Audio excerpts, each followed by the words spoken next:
Stu here with Raid Shadow Legends. Let's look at the new 12 champions that were just added tonight for us to pull. Let's see what we have. We have Crypt King Groll. Here he is. I'm an undead. You can't see it. It's off to the side, but you can see the character model now. He looks a little bit like Bad L, but he's got legs, I can see, and he's got a glow inside his tummy. He's got good HP. He's got good attack. He's got good defense. 107 speed, very good. He has a 60% chance to place a 50% decrease attack debuff for 2 turns. That screams clan boss. He has 3 times at random for a 75% chance to apply an HP burn debuff for 2 turns. Again, clan boss, and then he does an AoE, a freeze debuff on each target that is under HP. It's under the HP burn. I'm just going to call it burn from now on. And then he also extends the burn debuff for 3 turns. The effect cannot be resisted. This guy is for sure, let me look at his leader skill, 33% HP. This guy is for sure clan boss. You can load him up as a DPS class, high crit damage, crit damage gloves, crit damage neck. He's got the stats to survive it. Get him up there doing crazy damage. He's going to lower that attack. He's going to be your decreased attack debuffer on your team. He's going to be your burn person on your team. And he's going to extend that burn. They can't be resisted. It's going to be crazy. You could bring him, he's magic, so you could bring him into spiders 20, which is spirit. Get this randomly on a couple spiders. Every time they move, everybody's going to take 3% HP burn. And then he would also decrease the attack. But if you've got a spiders 20 team, you're probably just DPSing it down really quick anyways. Of course, this guy can still be used. I mean, he has an AoE on a 4-turn cooldown, and he's got the burn. He could be used anywhere. He could be used in any run. Magic's really good for what? Dragons, golems, spider, anything but Fire Knight 20. But still, people bring magic in Fire Knight 20, so I guess that really doesn't matter. We got Hegemon. If I don't say these names right, that's too bad, because sometimes I do that. I don't know names. He is a Void Knight's Remnant champion. Let's get into him. I think this is the guy I heard about who always goes first. Okay, I haven't seen him yet. He looks pretty cool. He looks like he's got a little Warhammer 40k look kind of going on. Always goes first each round. If multiple Hegemons are on the battle, the one with the highest speed will go first, followed by the next highest. Okay, now I'm going to tell you right now, Leo in Summoner's Wars is kind of similar to this guy, but isn't super powerful. He's strong. He has a single target attack that will really light you up if he's under a certain HP level. I can't remember right now off the top of my head. It might be 20-30%. It will ignore defense then, but he's not crazy strong to where you see him everywhere and he's played everywhere. Let's see what this guy has. Attacks 2 times at random. Each hit has a 50% chance. What is that? 30, 40, 55% chance to place a 30% decreased debuff. So he's already slowing you down. The guy goes first no matter what, and he's slowing you down. He has really high HP for somebody who's an attack class that goes first all the time. We've had other legendaries come out who have the same amount of attack, the same amount of defense, but like 1500, 1400 HP. And they don't even get to go first all the time. So this guy's going first all the time. Let's see what we got here. And he's trying to slow you down on a skill 1. Attacks all enemies. Places a 50% decrease attack debuff for 2 turns. Also has a 50% chance to block your skills for 2 turns. All right. So this guy's going first. Let me just get myself ready for this. He's Void. He's going first every turn. He has a 100% chance to apply the 50% decrease attack as long as it's not resisted, which is going to make me hit really weak. And then on top of that, he can block out me doing any skills to where I'm just doing my first skill 1 attack for 2 turns. That is just a little bit too much. And I don't like guys. I like new and inventive ways to bring out champions. I don't like ones that kind of circumvent what we do on our daily grind or how the game works, where we go out and we get speed to make us fast enough so we can beat somebody else's speed. So we have to go grind the gear for that. Yes, there are powerful champions. You're like Stu, there's other powerful champions you pull and you're like doing really well with Martyr or whatever. I understand that. You're doing really well with those powerful champions. But when they go around something like a speed mechanic in the game completely, and then they're this powerful, this guy has this guy's gonna go first and block you out. He's gonna lower your attack or just completely block you out of doing skills whatsoever. So if you have him, congratulations. If you have him, you're going to tell me I'm crazy. He's perfectly balanced. He's fine. I get that. I understand. I really don't care. Arena is nothing in this game. They don't even have you know, the top 100, they don't have anything. You just go up to 31, you know, 3,199, and it's just until they actually have some real arena and we start seeing this guy flying around everywhere, then it's probably going to be a problem. But anyways, it's crazy. You could load him up on crit damage, crit, and he's going to go first, so you could bring him into waves. He's got an AoE.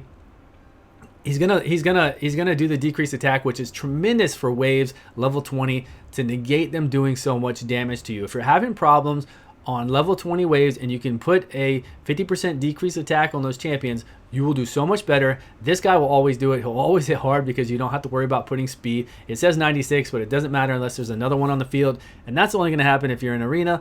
And then he will lower that, and then you can also block the skill cooldowns on champions and waves. You can't do it on the boss, so you'll block them from doing their moves. This guy is insane, really insane. If you get him, if I get him, I'm gonna flip. It's gonna be crazy. But if you get him, congratulations, you have won the arena game. Let's see what we have next after that craziness. We have Lizardman. We're going over to Basilisk. Basilisk, where are you at, Lizardman? That dude's still blowing my mind. I want to see somebody. I wonder who's pulled him already. I wonder how many. There's no void deals going on. There's no void shard going on right now, but you know there will be. Tomorrow, the next day, we still have this tournament going on. You're going to see some void deals pop up soon. I just guarantee it. I guarantee it. I can't even think right now. That guy has just got my mind all crazy. I was in Skinwalker. We need to go to Lizardman. Oh my God, that dude is crazy. All right, Basilisk. This guy, we've seen this character model used before. We have seen it. He's got decent, for an epic, he's got decent HP, decent attack, and decent everything. Decent speed, decent defense. Attacks all enemies. Places a 25% increased attack buff on himself for 2 turns if he crits. I like the attack all enemies. There's lots of fun things you can do with that. 3-turn cooldown and stun somebody. Okay. This could probably hit pretty hard. 3-turn cooldown, stun somebody. He's got a passive. Revive this champion 30% HP when killed and place a block damage buff. I like that a lot too. PvP, you can have this guy AoE with some crazy damage and he would come back to life and still have a block damage buff on him, as long as you didn't get taken out by something where you can't revive. And you could put on him stun runes for the AoE. You could put on him poison runes in PvE. You could do the same thing for stun runes. And he also has a stun here. There's a lot of fun things you could do with this guy. But wasn't there just Taser Face or Taser Helm or whatever Helm's name was that we used for fusion to make Rosin Scarhide, right? That guy is a epic as well, force as well. And he has like a 50% chance to come back with 50% HP. And this guy already has a 100% chance to come back with 30% HP. This guy looks like he could be fun. I would use him in things, you know, make special teams out of him, use him for something, make him really strong if you want to in PvP, kind of like you do Skull Crown, and just light things up. He looks fun. I'm glad to see more unique, cool epics come out. Let's see what else we have. Golden Reaper is Knight's Revenant Void. All right, let's go there. Let's go to Golden Reaper Knight's Revenant Void. Is this where our other boy's at? Is that where? Take him away, man. Take him away. It's just too much. It's too much. Okay, so we got to go here. Here she is. Golden Reaper. She has good HP. She has good attack. She has good defense. And she has really high speed. So let's see what she's got that boot. Let's see what she's all about. Attack one enemy has a 50% chance to decrease the cooldown of one of a random ally skill by 1 turn. That's really unique. She's lowering somebody's skills by 1 turn. And then attack all enemies has a 50% chance, 75% chance to place a decreased attack debuff for 2 turns and decrease the turn meter of each target by 20% if they are not under decreased attack. So that's good. It won't affect most bosses with the decreased attack if they don't get hit by the decreased attack. But it's still really good. It's an AoE, and her first skill is awesome. She's Void. I like it so far. Places a 30%. Okay, she's like Apothecary. She's better than Apothecary because he only does a 15% turn meter increase, and on a 3-turn. So she's got a better buff than Apothecary. She lowers an ally skill cooldown on a 50% chance, and she does an AoE where she can decrease attack and decrease turn meter if it doesn't apply. This girl is gonna go.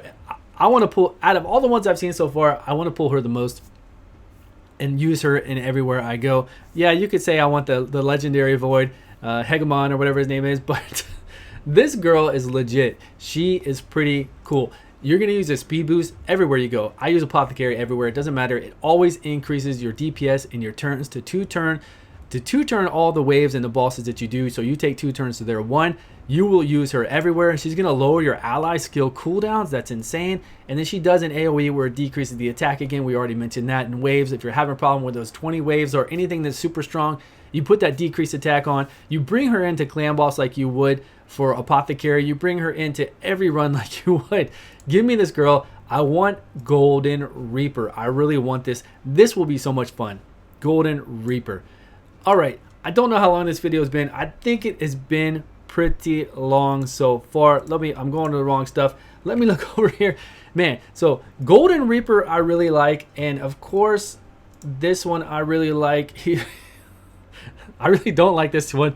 And then we have the other legendary who was the skull looking crazy floaty dude with the burn and the attack down and everything else. Where was he at? He is, oh yeah, he's Crypt King Groll. He was pretty cool, and he is an undead horde. I like this guy too. I have Bad L, so he would match well with him. Give me this guy. I will take it. I'll float Bad L and him together. They can float around and do their thing. This guy will be phenomenal as a DPS machine on the clan boss. He has a survivability. You can load him up with crit damage, get those burns up, get that attack down up, use him for his lead if you wanted to, and just really go at it. The other one you could use for PvP. I'm not going to talk about him anymore, but that one girl, what was her name? I can't remember. The Golden Reaper. Give me the Golden Reaper. I want to use her in place of Apothecary in everything I do. But that's really all I've got, guys. This has been fun. These are the new champions.